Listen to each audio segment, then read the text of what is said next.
One great way to promote your events is with a newsletter, but manually copying and pasting the event details or retyping them in your email is time-consuming. It's also prone to errors, which could cause people to go to your events at the wrong date and time. Fortunately, you can easily generate a newsletter of your events using a plugin I created, Event Calendar Newsletter. You can get the free version by going to Plugins, Add New, and search for Event Calendar Newsletter. Install and activate the plugin.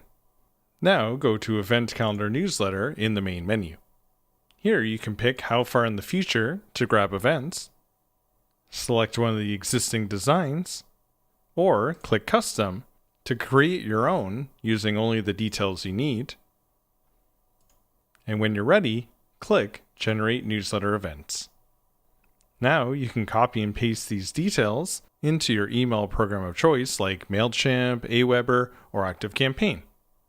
If you'd like more designs, the ability to save templates to recreate them quickly, the ability to filter your events by category or tag, and other great features, there is a pro version of Event Calendar Newsletter available.